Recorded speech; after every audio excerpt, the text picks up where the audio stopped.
I'm Cheng Han. I'm from Carnegie Mellon University. I'm here with my colleague Sammy from the Cyber Defense Agency, and we're here to chat about how exactly we got ourselves into this present mess that we're in and how exactly we're going to extricate ourselves. So, just going to start off by talking about why to do good science at all, just briefly, and then we're going to have sort of two perspectives. So I'm going to give sort of an academic's perspective about how did academia end up the way it did, and what can academia do to get us out. And then Sammy will do the same, but from a program manager's perspective for funding agencies. So I think it's worth thinking about, we've been talking about good science all day long. Well, why is it exactly that we want to do it? And I'm going to break this into kind of the good and the bad. So on the good side, science provides a foundation for future innovation. Things like number theory, which were very esoteric and could be considered borderline useless many years ago, are now it now underlies all of modern cryptography, which of course is required for the modern internet. We couldn't do all the things that we do every single day online if we couldn't be assured of the security of our transactions.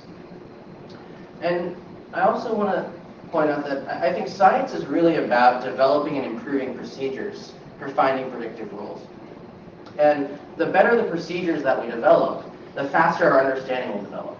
And the more understanding we have, the more we can innovate, right? The more we can actually take advantage of what we learn.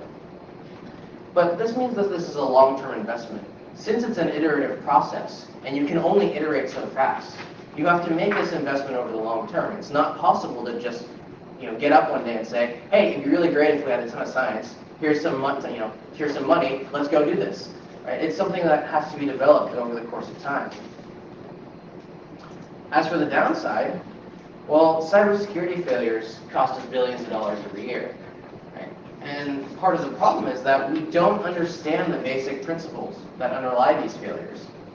And if we don't even understand the basics, how exactly is it going to be that we're going to solve this problem and reduce the damage done by these failures? I'm sorry, I have to challenge your assertion that we don't understand the basic principles of bad code is probably a starting point, but that seems a little bit strong to say we don't understand the basic principles. Well, I would say that we don't have a very good understanding of the way the emergent behavior of these systems interacts, right? We have created all of these software artifacts, and we put them all together in the internet, which is essentially one big kind of hacked together thing that seems to work okay. But we don't really understand why it is that certain things happen in many cases.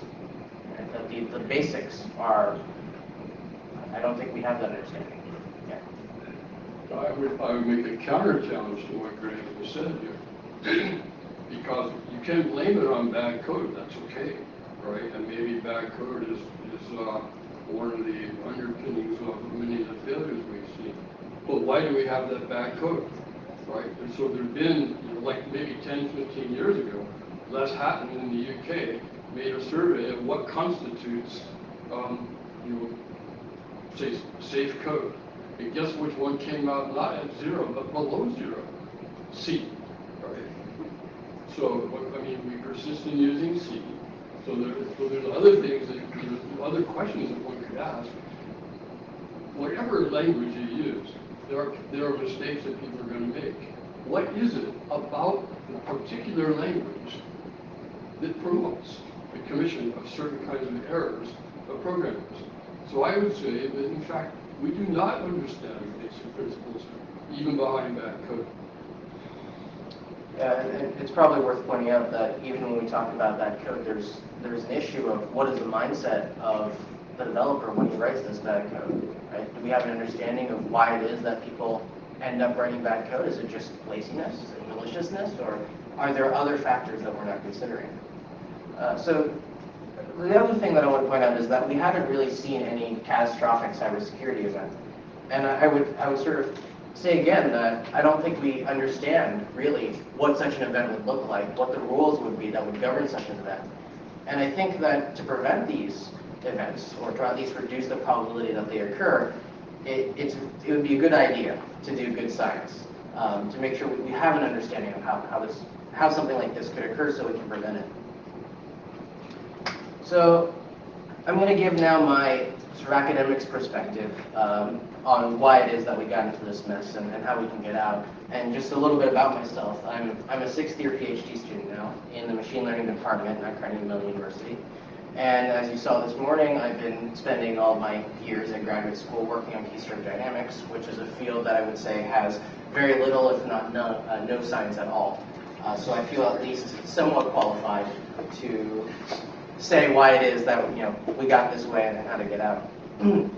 So I like to think of academia as one big contest, where everybody who participates is inherently in the contest. And this is a contest because there are more academics out there than there are some good jobs that academics can get. And the objective of this contest is to improve your CV. And this is what really opens up doors and produces the opportunities.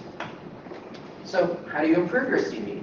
Well, you can do things like get appointed to prestigious positions, or be the editor of a great journal, or be appointed to the PC of some important conference. You can get a bunch of funding, but as Victoria mentioned, the big one is publishing papers. And that's what really makes a CV stand out. Lots of papers, and hopefully lots of good papers. And since academics love to think of ourselves as rational beings, it's in our rational self-interest to spend the least amount of effort to obtain the greatest reward. And I think part of the problem that we have is that we sort of have misguided incentives. So we're incentivized to publish as much as possible, which isn't necessarily a bad thing. I mean, being efficient is never, usually not a bad thing. But we're also incentivized to do things like breaking papers and breaking work into as many papers as possible, right? The so-called LPU, or least publishable unit. And here you can already see this is something where you're breaking apart your work, which means you're going to get more publications, which is better for you, but you're making it harder for everybody else to figure out what you actually did. And also, you're trying to do the bare minimum to get your paper accepted, right? This is the least effort part. The minimum, of course, is set by the reviewers, who are other academics usually. And I think the problem really lies in the fact that these bare minimum standards aren't good enough. And what does this all look like? If you hang around academics for long enough, or even probably a year or so, you'll hear people say things like this, right? Oh, the Oakland conference is in a month. Well, let's start working on something so we can publish it there. Or you hear people say, oh, well, let's just shop this paper around. We'll get it published somewhere. Right? Or let's just take the shotgun approach and send out as many papers as we can, as many conferences as we can, and some of them are bound to get in. Right? And to me, all of these kind of statements are really just about gaming the system. You're trying to get as many publications for yourself as possible with the least effort possible, but you're doing so in a way that is sort of at a disservice to the community at large. If you're only starting work a month before you're going to try to publish it, it's probably not going to be great work. If you're shopping papers around, you're kind of making an admission that your paper is probably not all that great, because you have to try to get a set of reviewers who are either ignorant enough, busy enough, or just don't have low standards so that your paper can get published. And certainly, if you're taking the shotgun approach, what you're saying is, well, if I just do a bunch of stuff, I'm bound to run into it's sort of a worse version of shopping your paper around. You're shopping multiple papers around all at the same time. Yeah. So I'm not sure that this problem is due to the competition nature of academics. So I graduated in 2005. When I graduated, my advisor gave me the advice of how I get my tenure. That's actually, I come back to what Victoria just said about you should do this software release after tenure, but the advice I got was that you should actually create some research prototype and make it available, people will start to use it, that's how you get tenure. Right? So it seems to me he was pretty successful, and that's how he got his tenure back then in Princeton University. So it seems to me that the competition rule has changed fairly recently. So people start to count numbers or number of persons weight on the quality of the conferences instead of really read the paper and then understand the merit and evaluate based on the true contribution. So it seems to me that the problem is not the competition, it's how competition is run, or how much time people have to actually evaluate other people's work. Yeah, I completely agree with you. I mean, I think competition is a good thing, but I guess the point I'm trying to make is that I think the incentives we're offering people in this competition aren't quite what we want them to be for the community to benefit the most. I would argue the judging is a little bit off as well, which is why we have situations like number 2, which I think in some situations would be valid if, for example, you have we had the S&P anecdote from earlier where there was too much information in the methodology for reproducibility and they felt that was boring. But I know there's a number of other workshops such as LASER which wants that sort of information. So I feel like the shopping the paper around is primarily not so much because they're making judgments on a weak paper trying to get in, but they're hoping that the reviewers understand what they're trying to get across in their research, because we seem to have no base methodology for judgment quality, or quality of judgment. Yeah, that's definitely part of the problem, and I'll get to that in a little bit. Is there any other? Well, I would like the speakers try to get through their slides, and then we can bombard them with questions. Okay. So in my mind, the big problem, it boils down to the fact that the bare minimum standards that we're, they don't contain anything about doing good science, for the most part. And usually there's not even bad science in there. As John mentioned, this morning, this can cause a situation where researchers waste a lot of time and money building off of bad work. Right, John, I think you gave the example of formal verification of avionics, was it? Where a lot of people had spent a lot of time building off of work that turned out to be faulty.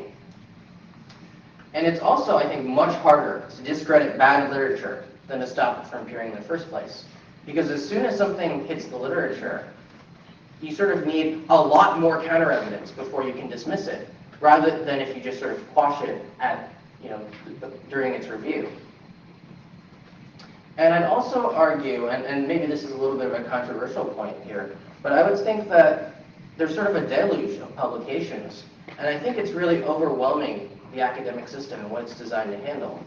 And the reason I say that is because there is this competition to try to publish a lot, and so a lot of people are publishing a lot, and some of the people are taking these kind of, gaming approaches to try to, shop their papers around, or to take a shotgun approach.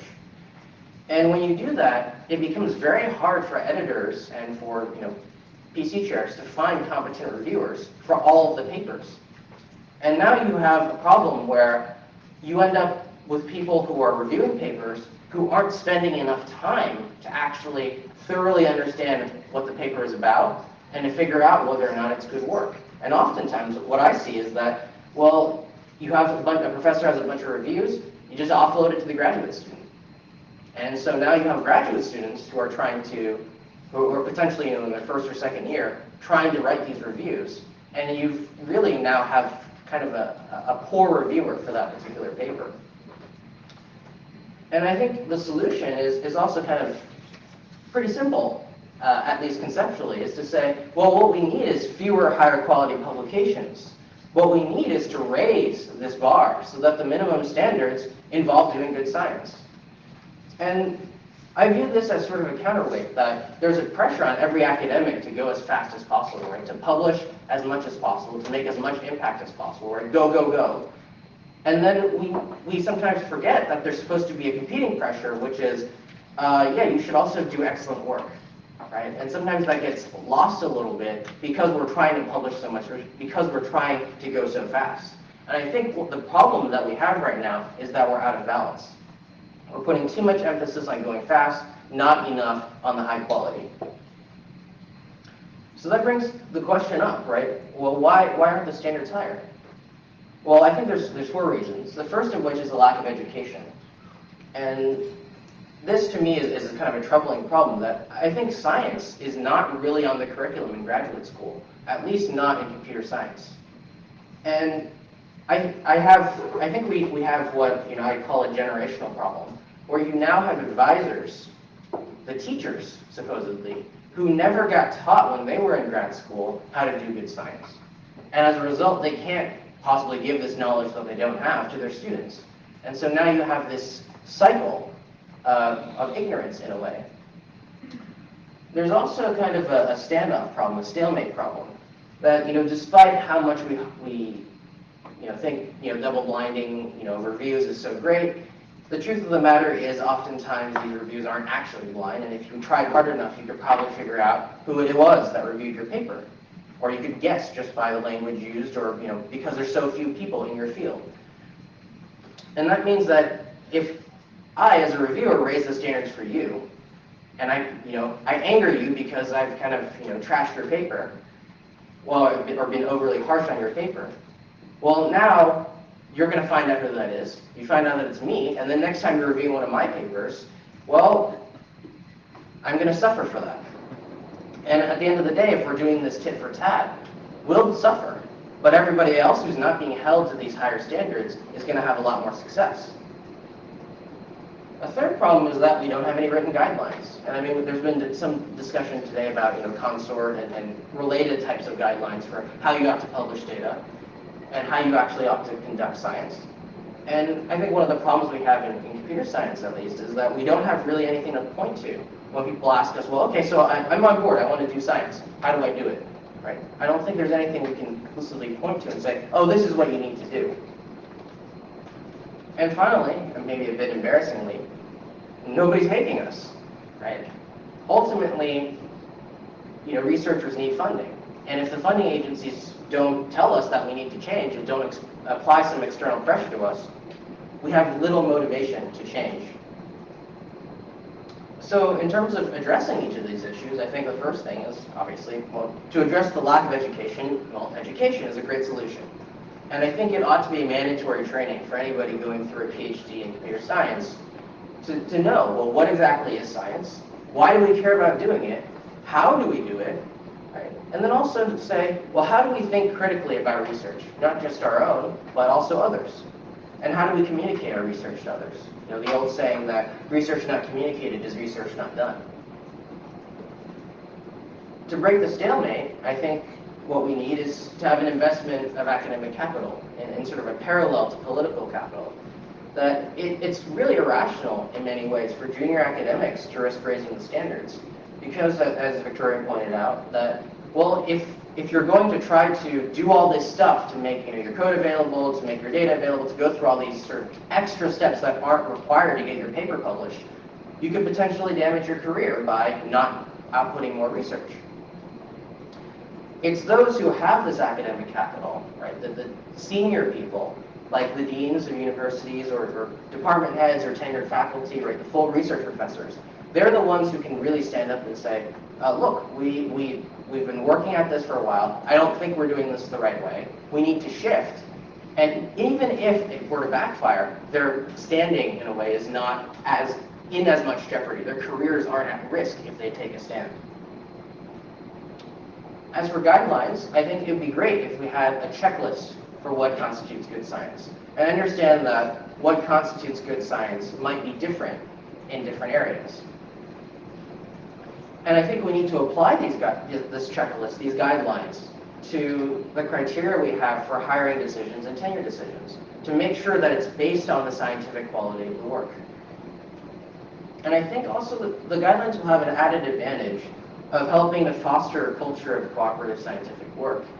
Because when I think about some of the reviews I've had to write and the review forms that I've seen, I get asked questions like, what is the intellectual merit of the work? Is this work novel enough to merit a publication?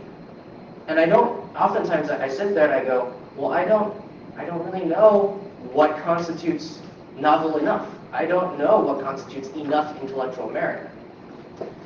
I think if we had these guidelines, we can say, okay, well, what we're looking for in a piece of good work is A, B, C, and D. And then you look at the piece of work and you say, I see A and B, I don't see C and D. So I think, as my feedback to the author, you ought to do C and D, right? It gives us some framework with which to give feedback to others. And I think as a trade-off for doing all this, better scientific work, I kind of touched on this earlier in some comments. I think we need to lower the expectation on the number of papers. And maybe this is really just a perception issue, right? Maybe the number of papers that people perceive that you need to have, maybe that's not really reality. but it's certainly the perception. And that's, maybe we need to just change the perception. And finally, to kind of give a little segue into Sammy's part, I think we need some changes in the funding agencies, because ultimately they set the standards. Researchers are beholden to their funding sources. And if we're told that the target has moved and we need to meet this new target in order to get funding, we'll do it because we have to continue doing our research.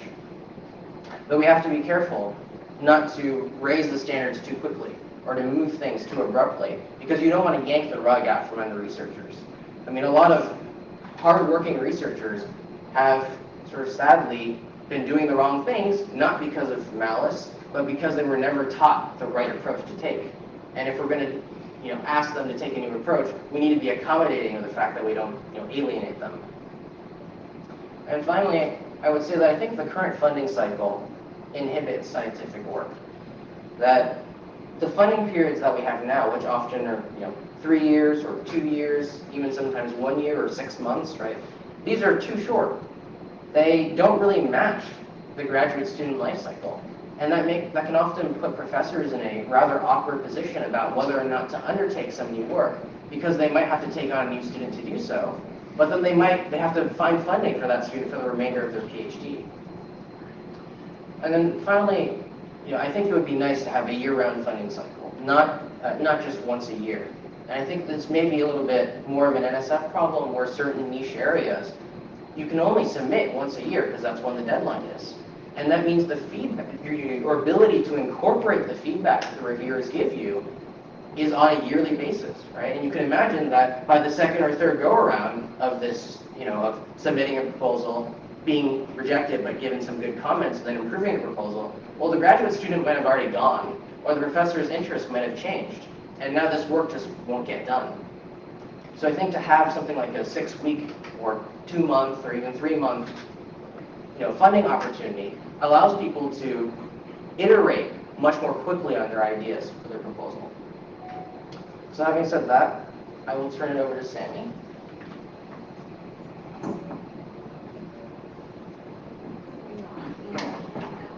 Well, I'm not sure what the I'm a little protocol is. confused though. Are we allowed to ask questions, or are we saving till everyone's done I talking? just want to make sure Sammy has time to do his slides. Why don't we let Sammy answer that question? Yeah, so what I would suggest is that we're sort of trying to tell a complete story here.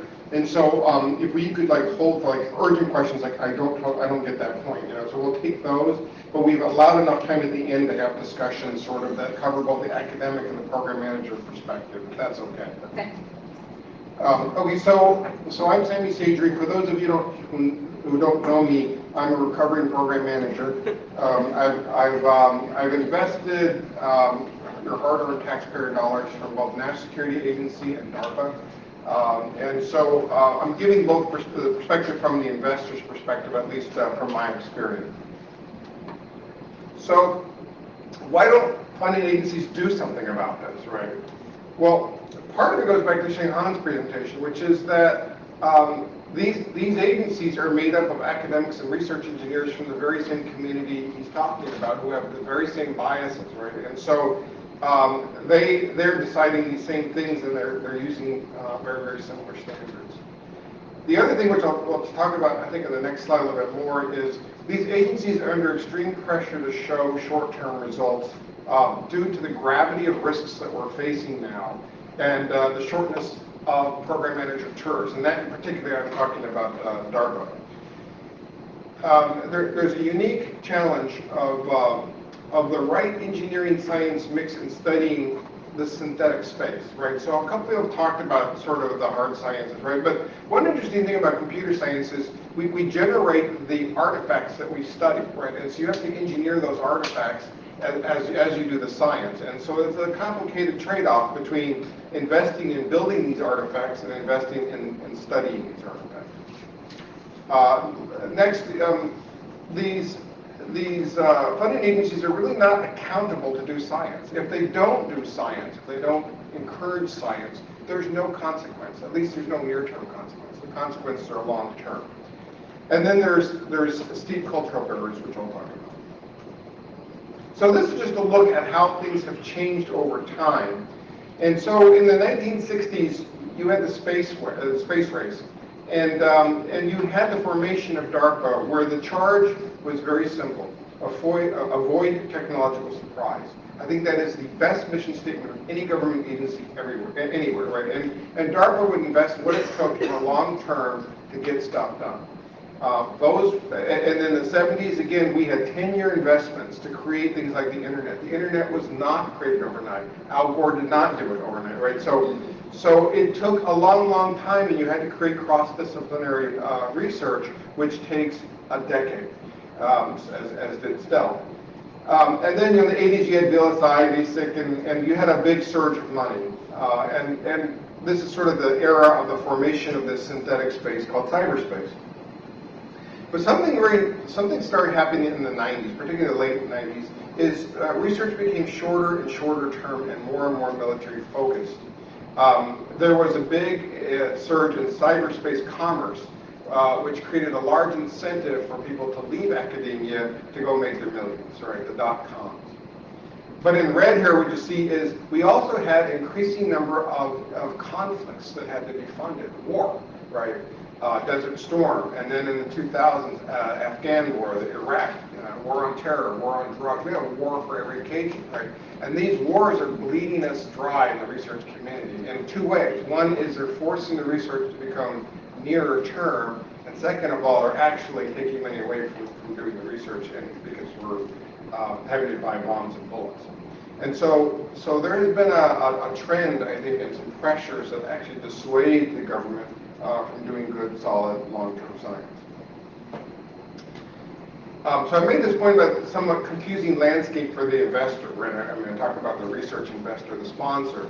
Cyberspace is purely synthetic, and you have to construct these artifacts to study. Sometimes these artifacts are very, very large and complicated, requiring very sophisticated engineering, supercomputing, internet, cyber ranges, SCADA. These are very complex environments, requiring sometimes millions, if not tens of millions of dollars to create the environment to then do the study.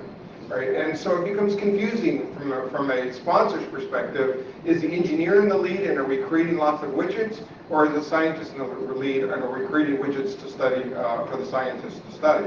And so there's a bit of that, right, where the science takes a second seat to the engineers. So as Shin Hong explained, from an accountability perspective, we've yet to experience a catastrophic cyberspace failure. And so there is no accountability for the lack of good science, right? Because the lack of good, I mean, if we have a failure, it's partly due to a lack of good science. It's also due to a lack of good engineering, right? But a lack of good engineering can be due to a lack of good science.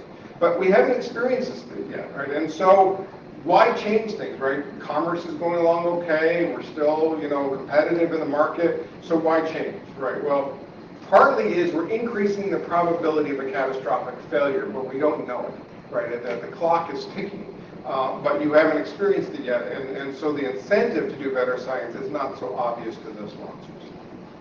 When failures happen, who's going to be blamed, right? It's not the engineers that built the systems on the shaky ground, because they did the best thing that they could do. It's not the funding agencies that didn't invest properly, right? Because nobody's really going to think about to trace it all the way back to that. And it was not the academics, right, who were complicitous in this whole thing, right? So there's just nobody to be accountable for the catastrophes that we're weaving right now in this time. We have this attitude that systems have become so complicated that nobody can understand them anymore. So why try, right? And so, we can take small chunks of the problem, but nobody gets it, and so everybody kind of puts their hand up, which that's an attitude I've definitely seen in lots of communities in the investment side. So who's accountable for a devastating attack on a known vulnerable infrastructure? All right, we know that there's a problem. We know fundamentally that's attackable. We talk about this every day. When this happens, who's accountable? Right? Is it academia? Is it the funding agencies? Who is it? Right? And the problem is it's none of us and all of us, right? And we have to change. So let me just talk a little bit about, there's a very interesting book called Naming Elephants, which has a very strange title, right? But it's a really good book on a culture that happened at NASA. where they were not able to name the elephant in the room, right, which is the probability of a launch failure. The engineers weren't even allowed to discuss it. It was 1 in 100, the answer was 1 in 100,000, right? Now what's the question, right? So it had to be better than this number, and anybody who challenged that number was a threat, right? And they had NASA leadership come in and talk about better, faster, cheaper, right? And there's an interesting thing that happens when you, because there's nothing wrong with better, faster, cheaper, right? It sounds good. Of course I want things better, faster, and cheaper. But the culture of NASA before that was safety first. And what happened was that the culture of safety first got displaced by better, faster, cheaper. Right? An engineer would say, hey, I'm worried about this thing where the heat shield comes off and hits the wing, causes a dent, and maybe will cause failure on reentry. And somebody says, prove to me that's a problem. The engineer says, well, that's why I need $50,000 to do the study to prove that's a problem. Well, prove to me it's a problem, then I'll give you the $50,000, right? And because it's better, faster, cheaper, right? Give me the ROI, right? So it's a very pernicious thing that happens over time, and that's one of the reasons why I talk about this trend over time is we've had a culture that has changed from fundamentally solving the deep problems that enable good engineering to getting stuff out as quickly as we possibly can.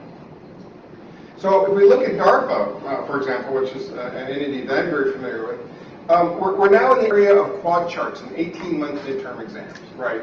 And we're not in the business of long-term building knowledge, or we're less in that business. I'll say that. Decisions of program managers who displace their careers to come to DARPA to try to change the world, their decisions are constantly second-guessed, right? Or at least they were under a previous administration.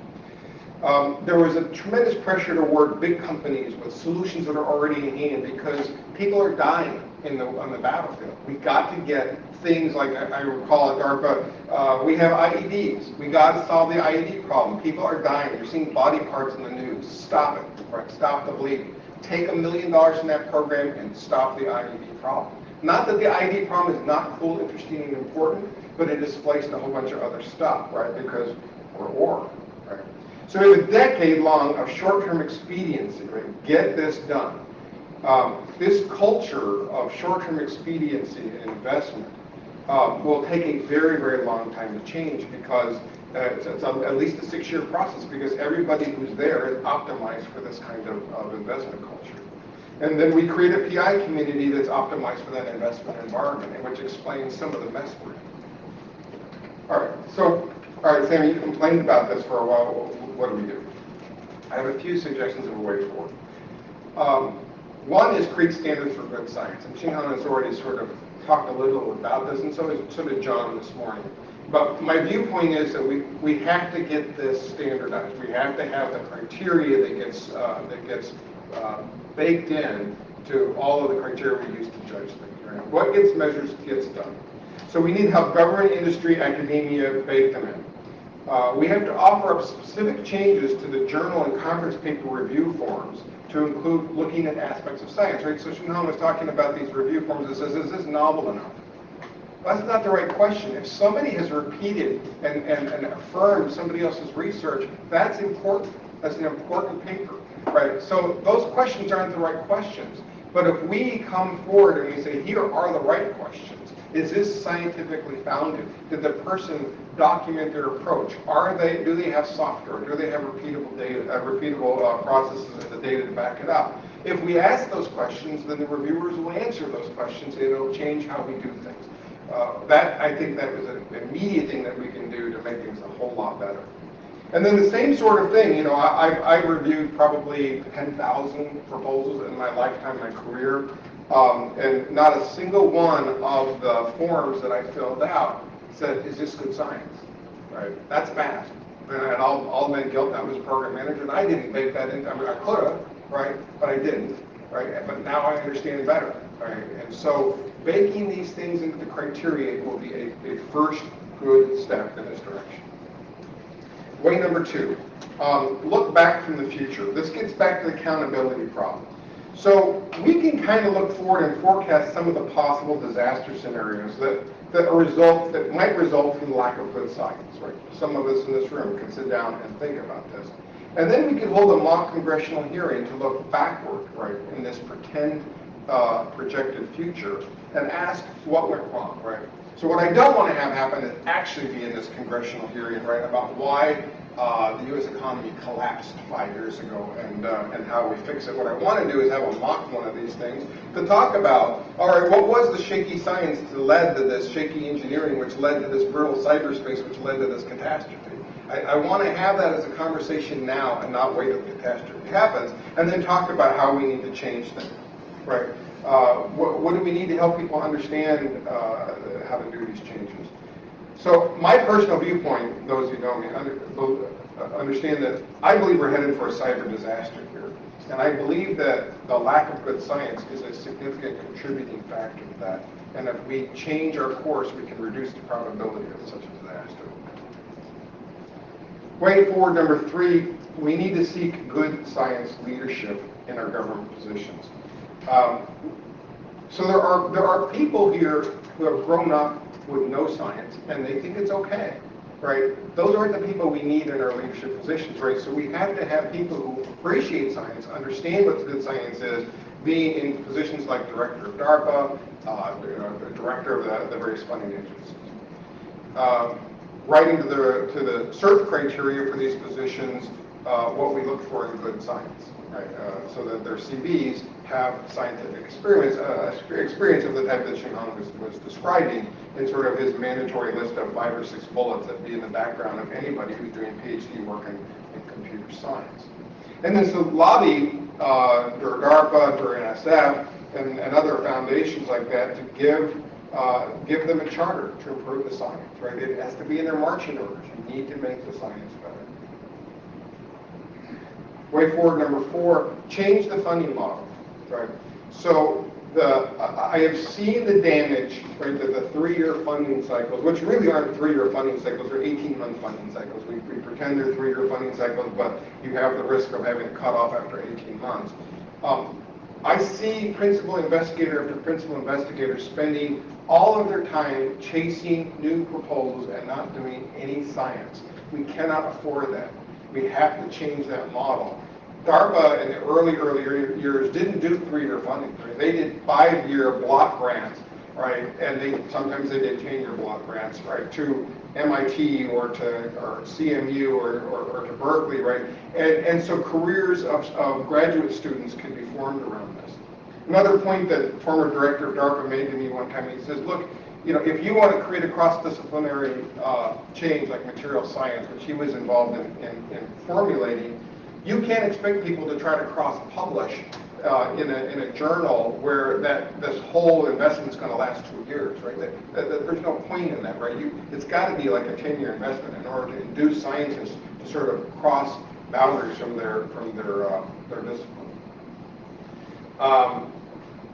Let's see, possible.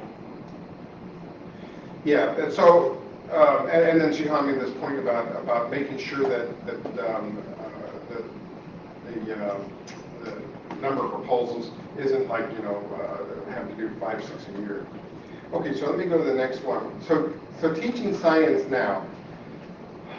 We have to train the next set of people coming up. And Xinghang made the point about graduate school, right? But, you know, we have an immediate need, right? And so picking some of the top students and bringing them to a series of workshops to teach them how to do science would be a valuable step. Just, you know, 2 days teaching material, practice, giving them giving a short talk on sort of the scientific approach that they would use for their problem, just teaching them how to do this. Panel of judges to critique and improve. And then have these top graduate students go back to their home universities, back to their research institutions, and proselytize these methods, right? So this is something we can do right now. This is not a 5-year program. We could do this tomorrow if we chose to do that. Have special conferences where the prize for the best scientific paper is a significant chunk of money and some freedom to go pursue your research. And so that's really, really important to jumpstart graduate students in the academic community, but we still also need this in the professional community. And so you could do this professional workshops you know, for example, people who are doing research sponsorship, you could do the very, very same thing in a very similar format. This we can do tomorrow. And so, you know, what we talked about is sort of the, you know, there's a spectrum of change that we need to institute, right? And so Ching Han and I have talked about sort of the professional workshops to affect the professionals, right? Both the investors and the PIs themselves. Graduate students are sort of, you know, we're investing in 5 years out. And, you know, if you look at post-Sputnik launch, right, there was a massive investment in science and technology and a great value placed on that because we understood what the space race meant. And I think ultimately our investment has to go down to K through 12 as well, right? But so there's a lot, that's obviously 20 years out, right? But I think we need a spectrum of investment over time. So what I'll do now is summarize the points that both Ching Han and I made from 2 different perspectives, and that'll sort of kick off the conversation.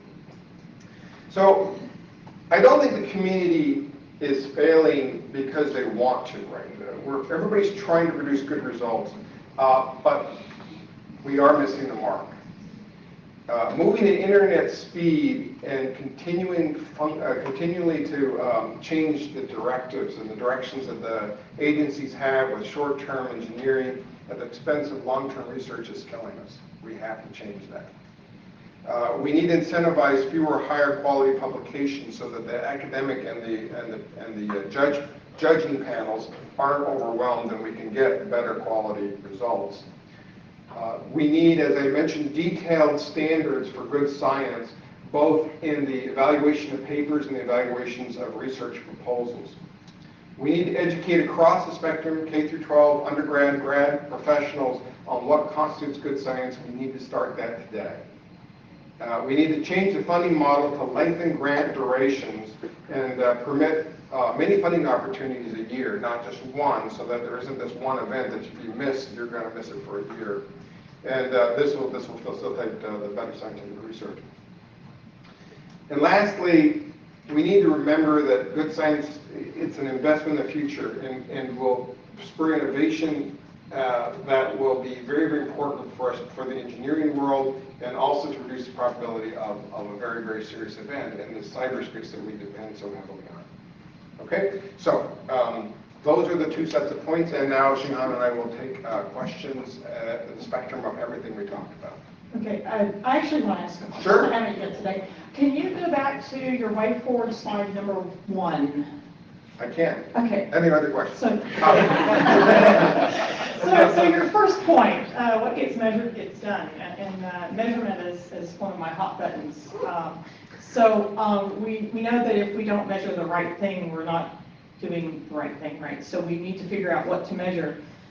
And you know, you and I both come from a background working for DARPA, and I know a lot of other people in this room have done DARPA-funded research. And for many years, the model was that program managers had to produce a set of metrics that would be approved by DIRO, and then these metrics would get applied to the entire program, and then an independent evaluator would come in and would assess all the different participants in how well they met those metrics. And you know, this went on for at least 8 years, maybe longer. So the question for you is, I guess maybe for both of you, do you think that that model worked? And if not, how would you change it? Well, that's a deep question. So I'll say briefly that I thought a lot of those metrics were hokey, right? And they were just developed because somebody had to develop a metric. And so I don't think that it substantially changed the landscape of how things were done. I like the concept of it, right? Yeah, we should have good metrics, and we should hold people to those metrics, and we should judge them, right? But I think it was done in a manner that was not scientific, right? And so it did force programs into doing weird things that really weren't what they're supposed to be doing, right, to meet the metrics that somebody just made up one night when they go, oh, the metrics are due tomorrow. What can we do? Right? No, I don't think they were successful, but I think they can be if we did a better job of thinking about what the right metrics are. And Laura, are you picking? Yeah, I'm just happy for you to pick the people. Then.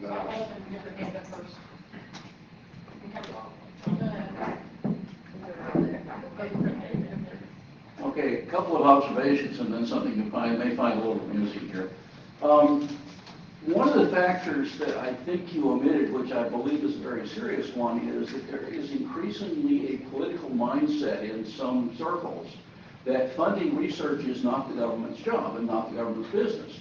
Having spent decades getting industry out of doing research funding, now there's a group of people that thinks that it's industry's job and not government's job, and that is affecting the dollars that are available, and thus acts as a stopper for any reforms that you might want to do if it takes any further hold. I had a number of experiences reviewing proposals primarily for NSF, which have been extremely disheartening, because I have never seen an NSF proposal that had a recognizable scientific component in it. And yet when I rated them as not fundable because I couldn't find any science, I got royally chewed by a number of NSF program managers that both you and I know. The upshot is that I'm no longer invited to review NSF. Congratulations. Which helps me. I say that to those of you who would like to be in that position. This is the way to do it on there. The third thing is I found your mock disaster remarks very interesting, and I just happen to have on my laptop these slides for Campaign Dark Angel. Exactly. Yes. So great comments, John. I just want to comment on one of on the first thing you said, right? Because there is an element that thinks that research shouldn't be done by the government, but I think there is still a substantial number. You know, there are investors who are definitely willing to do that, and so for those that are, we need to figure out how to optimize that investment for science. So I guess what I would say is that the purpose of government, in a way, is to do things for the common good that kind of doesn't make sense for any one individual or any one institution to take part in. And oftentimes fundamental research, especially looking in the very long term, falls exactly into that category. That, you know, like I used the number theory example, where this was, you know, why were we bothering to fund this? Not because there was any immediate practical application of this, but because we thought it would be a good idea just to, you know a little bit about this. And of course, lo and behold, it turned out to be very, very important. And I think, you know, given that it's very difficult to predict the future, it's important that we have sort of a broad base of research that, you know, perhaps in topics that aren't currently considered the most mainstream or, you know, the hottest topics, just because you never know what might be the most critical thing to have tomorrow. And if you don't start today on it, you won't have it tomorrow. I have found this presentation to be a little confusing to me. I'm a social scientist, so that's probably got to be a big part, or at least a small part, because this seems to be a very computer scientist discussion. But I have to say that, like, these are some very surprising discussions. There's no good science checklist, and I can't imagine there's no good science checklist in social science either that says, you check all these boxes and your study is good and your paper is good. There's no government to tell you what science is supposed to look like. That's your field's job. That's my advisor's job. That's what the other academics' job is to do. And I'm finding it very strange to hear that, like, it's a perspective that it's the government's job to drive that instead of it's the academics, your job as academics to drive how well your grad students are trained, how well your undergrads are trained, what they know, what they submit. And I just found it a very backwards conversation from what I would expect. And just throwing that out, or even the 5-year funding cycle. So I do a lot of basic research right now for the federal government as a not-for-profit at MITRE. I never get 5 years of funding, and no offense to academics that sit on their funding and don't produce anything in 5 years. So I produce much better work in my 3 years or 18 months than I would if you gave me 5 years. And I get, you know, we're more expensive than academic institutions, but we're producing better stuff. And I don't think having more time is necessarily going to buy grad students doing better work. So kind of just, I don't know that really answers the question that making it a 5-year funding cycle means you're going to get better research out of there. Quality of research isn't always driven by time. It's the quality of the methods that you're doing and what you know how to do, not just the time it takes to do it. And so I just wanted to highlight that it was kind of a very strange panel, and I noted all sorts of things that seem at the root of the computer science field is the problem, not all these external things that now seem to be pointed to as the problem with the field of computer science then about good science, as if it's this mysterious thing, but checklist seems like a really kind of a whiny thing to ask for, to be honest. And I don't know what an alternative is, but I can't even imagine what any of my advisors would say if I went to a social science conference and said, I want a checklist for what good science looks like. So I know that sounds kind of mean, but I just find it a little strange that there needs to be, I don't know, a different kind of discussion about it, but I don't know if this is going to make a lot of progress for you. Well, just to respond to the checklist comment, maybe that wasn't the best term to use. What I was kind of trying to suggest there is a list of sort of best practices and best procedures to operate under. And it wasn't necessarily suggesting that the government or anybody else should step in. It's obviously an academic problem. It's your field's job to decide what exactly constitutes the best procedures and best practices. But I think it's important that whatever we decide as a field that these practices are, they ought to be written down and codified so that other researchers who are new to the field can come in and say, oh, okay, I can see here's the kind of thing I ought to be doing, understanding that you might have to deviate a little bit from it if you're doing something that's not quite what was intended, or what the authors had in mind when they wrote down this list. You were just saying the government should incentivize the field to do what you just said. Yes. But the empirical method exists. It's not like, I mean, that's the foundation. You got to talk before about reproducibility. I mean, a lot of this isn't new. And I feel like we're discussing like as if it's all new. And it's not new. But yet, you were brought up in a culture where they did exactly what you are talking about. And in computer science is not that culture at all. Right? That's the problem. Have to change the culture. Yeah. So I have a comment here. We have a long line of people. Right. So we talk about metrics, right? And I feel metrics is the problem.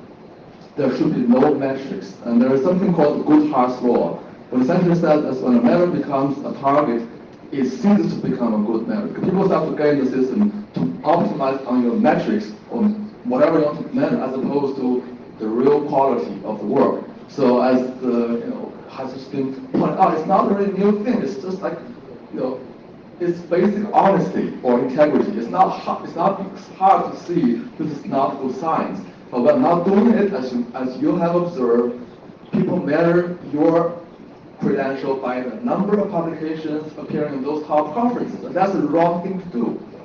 People should be saying, this person does really nice work because it does fit, as opposed to saying, oh, this student has 3 papers in Oakland, 2 papers in CCS, so he's a good, or she or he is a good student. So I think having any metrics is detrimental. So let me address that. I don't agree, and here's why. So a metric that says that a paper has to have a well-stated hypothesis, a technical approach, and has to be reproducible. Maybe that's not a metric in your mind, it's a metric in my mind, because it's a metric that goes on the standard when I review a paper for Oakland, right? I'm going to look through and I'm going to measure the paper against these qualities, right? And I don't think that those qualities discourage good work, right? They encourage the reviewer to incentivize the right things in the paper. So I understand your point. What gets measured gets done to the exclusion of all else, and pokey metrics, like I was referring to in Laura's question, are very bad ideas, right? But there are good metrics, and we should find them and we should apply them. And I think the ones that Xing-Han and I mentioned about setting standards in paper and proposal review are good metrics that we should. Yeah, I think this is a guideline, but I think it's dangerous to form a entity as the target that everyone has to adhere to. Because then people only look at those things, but then always overlook something that's really important for a particular case. Gotcha. And not be captured by those like fixed checklists or whatever. Gotcha. Laura, you want to go to the next question? I guess that's me. I think it's related to these other questions. I know a lot of tenure and promotion committees, and I think even some NSF programs are turning towards impact, right?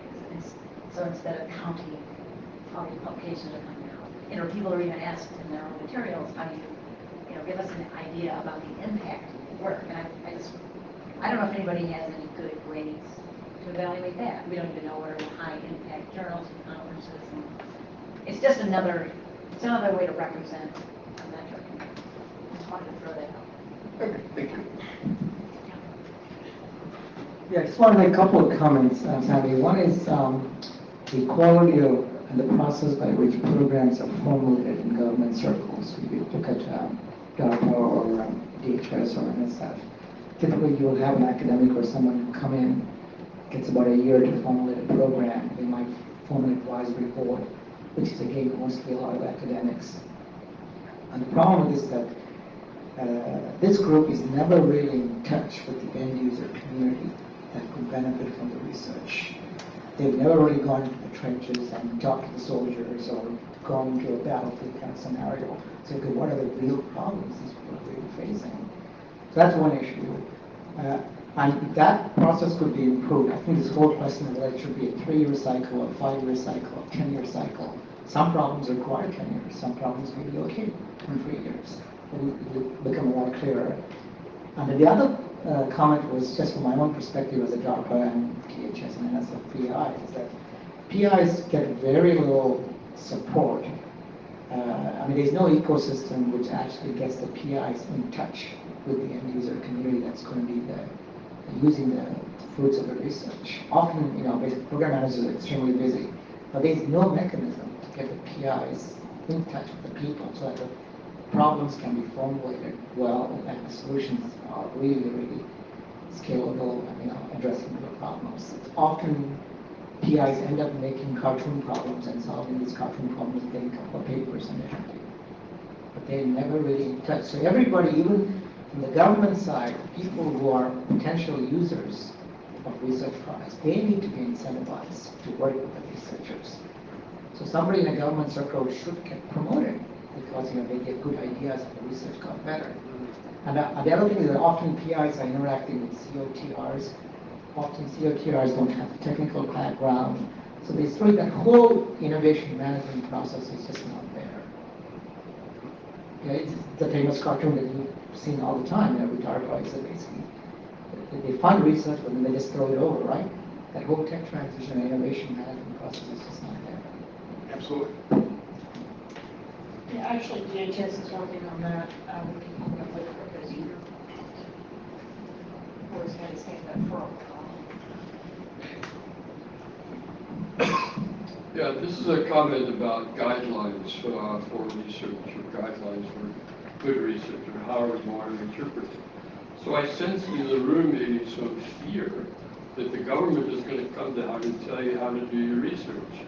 But I don't think that that's the intention of these so-called guidelines.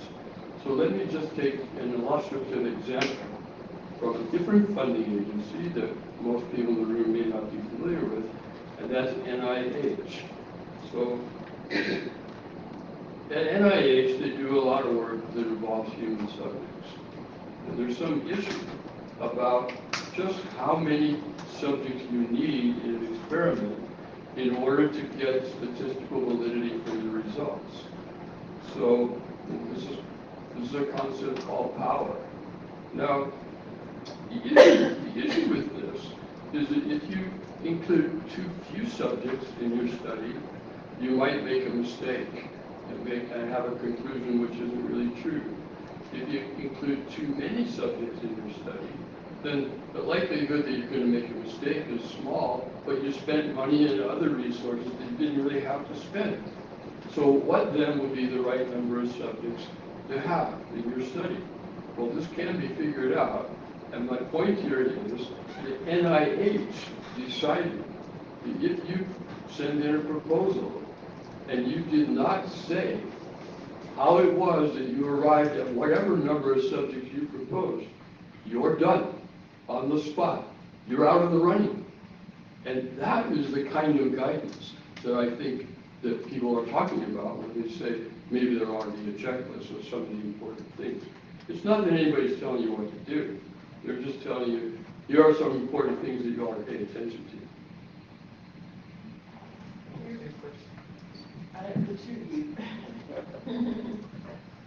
Okay, so,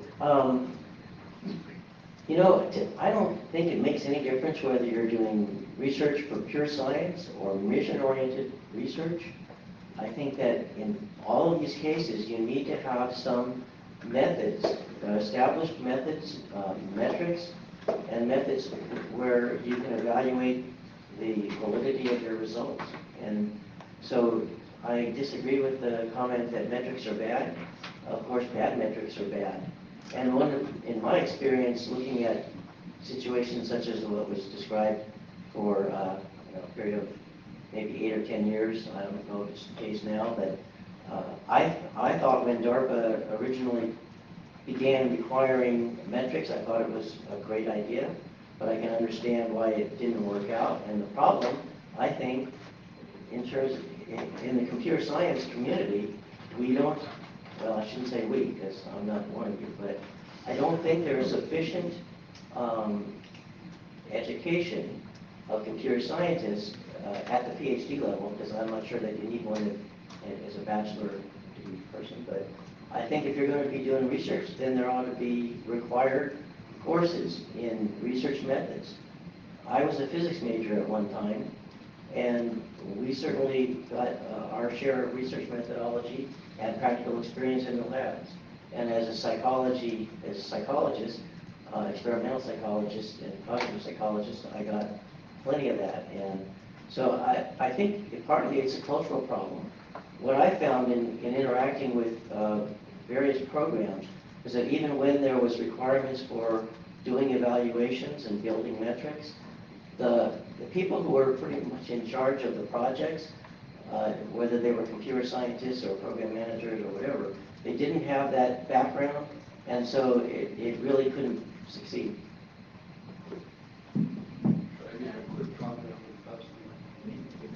Well, Frank mentioned taking courses in research methods, and I think that's a good thing to pay attention to. But I want to make a connection between research methods and the things that Victoria talked about. So Victoria talked about reproducibility as a way of stomping out error. And research methods is exactly the same thing. It's a guard against making mistakes. Last question, then we need to break. Yeah, I'm sorry, I don't have a question, I have a comment. I felt like the portrayal of academia and computer science was a bit negative and fatalistic, and lots of the people in the room are older than me, so this is for the few that are younger, so comment more that, well, even if you're on 10-year track or whatever your career path is, you should remember that you don't live for your CV, you have a life, and you need to decide what is important or not. So I'm on 10-year track, and I have a 3-year-old kid and 1-year-old kid. Those are the most important things to me. And I have decided that in my group we try to do the best work that we can, and we publish accordingly. So sometimes we don't succeed, sometimes we do. I may or may not get tenure, I don't know. So it depends on quite a few things. But so you shouldn't just look at the, well, I have all this external pressure to do things. Well, you might have that, but you also can decide on your own what you can do. I can give you one example, that one thing that we published just 3 weeks ago, we worked on it 4 years. All right, so I know it was a comment, but I want to respond. My intention was not to be fatalistic, but realistic about the state of the practice and optimistic about a number of things that we can do to change things, right? But I think Ching-Han and I are both trying to be realistic about the nature of the problem, why we're there, and how to get out of it, right? Not just to sit up here and whine, right? I think we have some very serious problems that are really going to be a barrier to doing good science, and so we're trying to be helpful. That's my goal. Yeah, I would say exactly the same thing, that we're, in my mind, we're in a pretty serious situation. We're in a bit of trouble because we're not doing, we don't have good practices that will enable us to do good research. And so in my mind, the problem is, okay, well, I see where we are now. How do we get to a spot where we have these good practices and we're able to do better research?